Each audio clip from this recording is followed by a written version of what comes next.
નમસ્કાર ગુજરાત। આજના મુખ્ય સમાચારની અંદર ગુજરાતમાં માવઠાની આગાહી, રાજ્ય સરકારનો સૌથી મોટો નિર્ણય, ખેડૂતોને મળશે હવે 9,000 રૂપિયાનો હપ્તો, કેન્દ્રીય બજેટની સૌથી મોટી જાહેરાત, રાશન કાર્ડ ધારકો આપે ધ્યાન, વાહન ચાલકો માટે ડ્રાઇવિંગ લાયસન્સના નવા નિયમો, જાણો કઈ તારીખે ખેડૂતોના ખાતામાં જમા થશે ₹2000નો 22મો હપ્તો, એસબીઆઈ એટીએમમાં મોટા નિયમો, પાન કાર્ડ ધારકોને મળશે હવે 5 લાખ રૂપિયા સુધીની લોન, બજેટ 2026માં ખેડૂતો, મહિલાઓ અને ગરીબોને મોટી અપેક્ષા, વિદ્યાર્થીઓને મળશે 3,000 રૂપિયા, એલપીજી ગેસ સિલિન્ડરના ભાવમાં થશે ઘટાડો અને મળશે 300 રૂપિયાની સબસિડી, દીકરીઓને અભ્યાસ કરવા માટે મળશે 50,000 રૂપિયાની સ્કોલરશીપ, ગુજરાત સરકારનો સૌથી મોટો નિર્ણય, ગામડામાં રહેતા લોકો માટે આવી ગઈ છે ખુશખબર, સોના ચાંદીના ભાવમાં થયો છે વધારો અને આજના સૌથી મોટા ખેડૂત ઉપયોગી સમાચાર જાણીશું આજના આ વિડીયોની અંદર। મિત્રો, દરેક સમાચાર, દરેક માહિતી જણાવીએ એ પહેલાં ગુજરાતના જે પણ મિત્રો ચેનલ ઉપર જો પહેલીવાર આવ્યા હોય તો મિત્રો ખાસ કરીને વિડીયોને એક લાઇક કરી ચેનલને સબસ્ક્રાઇબ કરવાનું ભૂલતા નહીં, સાથે આજનો આ વિડીયો છે જેને અંત સુધી જોતા રહેજો। સૌથી પહેલાં મિત્રો અત્યારના તાજા અને નવા હવામાન સમાચાર ઉપર નજર કરીએ તો ગુજરાતમાં માવઠાની આગાહી। ગુજરાતના વાતાવરણમાં આગામી દિવસોમાં મોટા ઉલટફેર થવાની શક્યતા છે। હવામાન વિભાગ અને ગુજરાતના જાણીતા હવામાન નિષ્ણાંત અંબાલાલ પટેલના જણાવ્યા અનુસાર જાન્યુઆરીના અંતિમ સપ્તાહમાં ગુજરાતમાં ટ્રિપલ સિઝન જેવો માહોલ જોવા મળી શકે છે। વેસ્ટર્ન ડિસ્ટર્બન્સ સક્રિય થવાના કારણે ઉત્તર ભારત સહિત ગુજરાતના અનેક વિસ્તારોમાં કમોસમી વરસાદ એટલે કે માવઠાની પ્રબળ શક્યતા સેવાઈ રહેલી છે। હવામાન નિષ્ણાંત અંબાલાલ પટેલના જણાવ્યા અનુસાર વેસ્ટર્ન ડિસ્ટર્બન્સની અસર હેઠળ 22 જાન્યુઆરીથી 26 જાન્યુઆરી દરમિયાન ઉત્તર ભારતના પહાડી વિસ્તારોમાં ભારે હિમવર્ષા અને મેદાની વિસ્તારોમાં વરસાદ પડશે। તેની સીધી અસર ગુજરાત સુધી પહોંચી જશે। ખાસ કરીને ગુજરાતના કચ્છ અને ઉત્તર ગુજરાતની સાથે સૌરાષ્ટ્રના કેટલાક ભાગોમાં કમોસમી વરસાદ પડવાની સંભાવના રહેલી છે। આ કમોસમી વરસાદના કારણે ખેડૂતોમાં ચિંતાનો માહોલ જોવા મળી રહ્યો છે, કારણ કે રવિ પાકને ભારે નુકસાન થશે। મિત્રો, ત્યાં સમાચાર ઉપર નજર કરીએ તો ખેડૂતો માટે આવી ગયા છે ખુશીના સમાચાર। ખેડૂતોને મળશે હવે 9,000 રૂપિયાની સહાય। પ્રધાનમંત્રી કિસાન સન્માન નિધિ યોજના હેઠળ કેન્દ્ર સરકાર ખેડૂતોને વાર્ષિક 6,000ની આર્થિક સહાય આપે છે, જ્યારે રાજસ્થાન સરકાર રાજસ્થાનના ખેડૂતોને વધારાના 3,000 રૂપિયા આપે છે। આમ ખેડૂતોને કુલ 9,000 રૂપિયા વાર્ષિક મળી રહ્યા છે। રાજસ્થાનના મુખ્યમંત્રી ભજનલાલ શર્માએ રાજસ્થાનના ખેડૂતો માટે સૌથી મોટી જાહેરાત વ્યક્ત કરી છે। અત્યાર સુધીમાં 72 લાખ ખેડૂતોને 4 કિસ્તમાં 2,073 કરોડ રૂપિયાની વધારાની રકમ મળી છે। તો શું મિત્રો ગુજરાતના ખેડૂતોને પણ 2,000 રૂપિયાના બદલે 3,000 રૂપિયાનો હપ્તો મળવો જોઈએ? શું મિત્રો ગુજરાતમાં પણ ભાજપની સરકાર છે?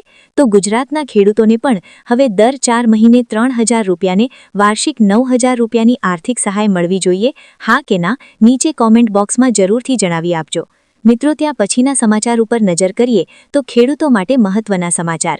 કેન્દ્ર સરકારની પીએમ કિસાન યોજનાનો 22મો હપ્તો ફેબ્રુઆરી 2026ના અંત સુધીમાં ખેડૂતોના ખાતામાં જમા થવાની શક્યતા છે। આ યોજના અંતર્ગત ખેડૂતોને વાર્ષિક 6,000 રૂપિયાની સહાય 2,000 રૂપિયાના 3 હપ્તામાં મળે છે। નવા નિયમો મુજબ એક પરિવારને એક જ યુનિટ ગણવામાં આવે છે, તેથી પતિ પત્ની બંને અલગ અલગ લાભ મેળવી શકતા નથી। જો બંને લાભ લેશે તો સરકાર નાણાં વસૂલ કરી શકે છે। હપ્તો મેળવવા માટે કેવાયસી કરવી ફરજિયાત છે। મિત્રો, ત્યાં પછીના સમાચાર ઉપર નજર કરીએ તો રાશન કાર્ડ ધારકો માટે ખુશખબર। ગુજરાતમાં રાશન કાર્ડ ધારકો માટે રાહતના સમાચાર સામે આવ્યા છે। હવે સસ્તા અનાજની દુકાને કલાકો સુધી રાશન કાર્ડ ધારકોને લાઇનમાં ઊભા રહેવાની કે સર્વર ડાઉન હોવાના કારણે ધક્કા ખાવાની સમસ્યાનો અંત આવશે। રાજ્ય સરકાર દ્વારા અનાજ વિતરણ વ્યવસ્થામાં આધુનિક ટેકનોલોજીનો ઉપયોગ કરીને એક નવી પહેર શરૂ કરવામાં આવી છે, જે અંતર્ગત હવે લાભાર્થીઓ માત્ર QR કોડ સ્કેન કરીને પોતાના હકનું અનાજ છે એ મેળવી શકશે। મિત્રો, ત્યાંના સમાચાર ઉપર નજર કરી તો ભાગીને લગ્ન કરવા હવે મુશ્કેલ થશે। નવા નિયમો અનુસાર હવે ભાગીને લગ્ન કરનાર યુવલની લગ્ન નોંધણીની અંતિમ મંજૂરી ક્લાસ 2 અધિકારી દ્વારા આપવામાં આવશે। અત્યાર સુધી તલાટી કમ મંત્રી સીધી રીતે લગ્ન નોંધણી કરી શકતા હતા, પરંતુ હવે ક્લાસ 2 અધિકારીની મંજૂરી વિના સીધી લગ્ન નોંધણી શક્ય રહેશે નહીં। તલાટી કમ મંત્રી પોતાની પાસે આવતી લગ્ન નોંધણીની પ્રાથમિકતા પ્રક્રિયા પૂર્ણ કરીને તે ક્લાસ 2 અધિકારીને મોકલશે। મિત્રો, ત્યાં વિશના સમાચાર ઉપર નજર કરીએ તો ખેડૂતોને બોરવેલ બનાવવા માટે મળશે 50,000 રૂપિયાની સહાય।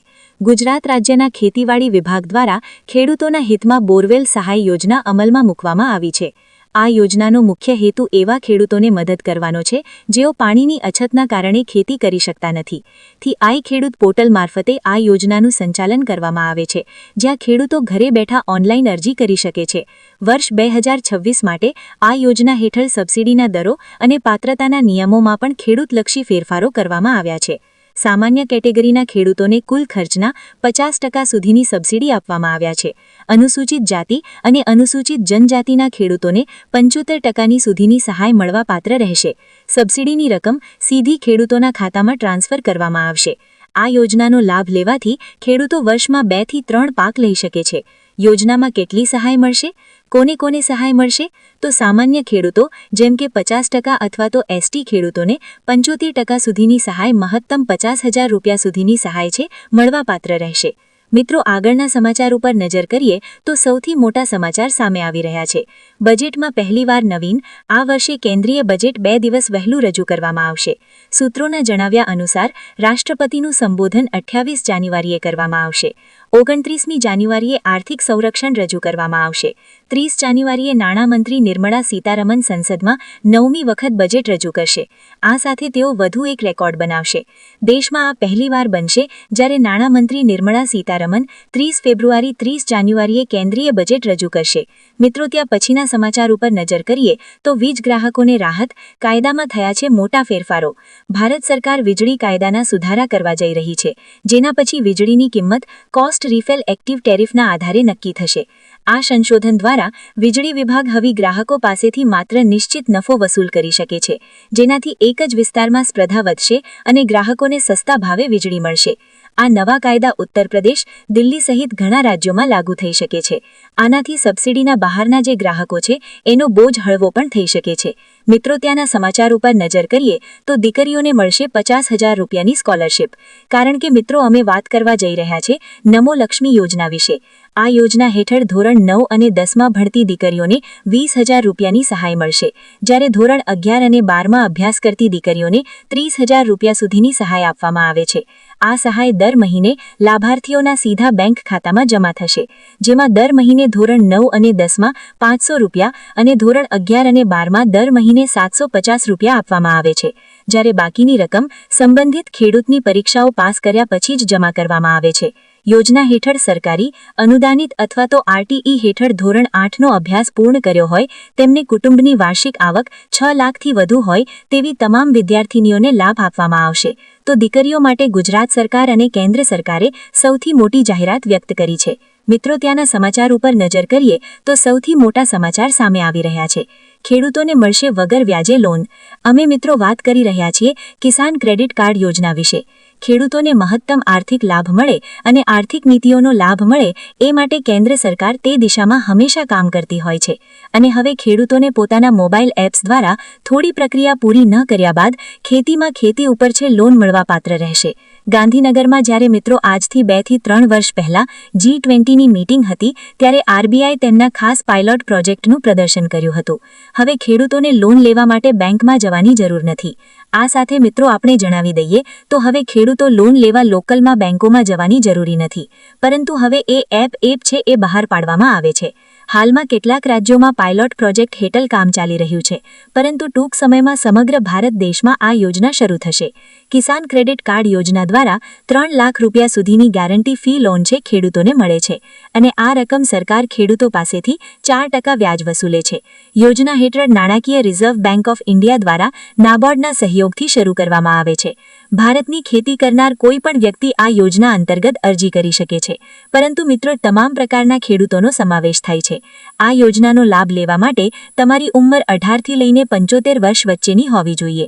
તો બીજી બાજુ જો લોન ચૂકવણી વાત કરવામાં આવે તો સમયગાળો છે એ બેંકના હિસાબે નક્કી કરવામાં આવે છે. સામાન્ય રીતે આમની અવધિ છે મિત્રો 5 વર્ષ સુધીની રહી શકે છે. કિસાન ક્રેડિટ કાર્ડ દ્વારા સૌથી મોટા સમાચાર સામે આવી રહ્યા છે. મિત્રો ત્યાં પછીના સમાચાર ઉપર નજર કરીએ તો ગુજરાત સરકારનો ગુજરાતમાં રહેતા લોકો માટે સૌથી મોટો નિર્ણય તો કે ગુજરાત સરકારે ગ્રામીણ વિસ્તારમાં ઈ-સેવા પૂરી પાડવા માટે અને ઈ-ગ્રામ વિશ્વગ્રામ યોજના શરૂ કરવા માટે સૌથી મોટી જાહેરાત કરી છે. ગુજરાતના મુખ્યમંત્રી ભૂપેન્દ્ર પટેલે શુક્રવારે જણાવ્યું કે સરકારે નિર્ણય લીધો છે કે ગ્રામીણ કોમ્પ્યુટર અને મિત્રો જો વાત કરીએ તો ઉદ્યોગ સાહસિક તરીકે કામ કરતા જે ગ્રામીણ યુવાનો છે કે જેમને દર મહિને કાર્ય માટે ઓછામાં ઓછા 20 રૂપિયા મળે છે. તમને જણાવી દઈએ તો રાજ્ય સરકારે ગ્રામીણ વિસ્તારમાં રહેતા નાગરિકોને શહેરી વિસ્તાર જેવી ઈ-સેવાઓ અને માહિતી ટેકનોલોજી પૂરી પાડવા માટે ઈ-ગ્રામ પોર્ટલ લોન્ચ કર્યું છે. સાથે મિત્રો યોજના અંતર્ગત 7/12/8 એની નકલો છે, એના દસ્તાવેજો છે, આધાર કાર્ડ છે, આઈડી કાર્ડ નોંધણી છે, ટેકના ભાવે કૃષિ પેદાશો ખરીદવા કે પછી મિત્રો આપણે જણાવી દઈએ તો સૌપ્રથમ તમારે જણાવવા અથવા તો મરણનું જે પ્રમાણપત્ર છે એ જોતું હોય તો આવકનો દાખલો છે. આ ઉપરાંત મિત્રો રાશન કાર્ડમાં ફેરફારો માટે ફોર્મ તમે ભરી શકો છો. આ ઉપરાંત રાજ્ય સરકાર દ્વારા વિવિધ ભાગોમાં વિવિધ વિભાગોમાં મિત્રો વિવિધ યોજનાઓ છે. આપણે જણાવી દઈએ તો મિત્રો ડેટા એન્ટ્રીનું કામ વિલેજ કોમ્પ્યુટર એટલે મિત્રો ત્યાં પછીના સમાચાર ઉપર નજર કરીએ તો 300 રૂપિયા સસ્તો થશે એલપીજી ગેસ સિલિન્ડર. કારણ કે કેન્દ્ર સરકાર ઘણી યોજનાઓ ચલાવે છે. વસ્તીના મોટા ભાગે લાભ લઈ રહ્યા છે. આવી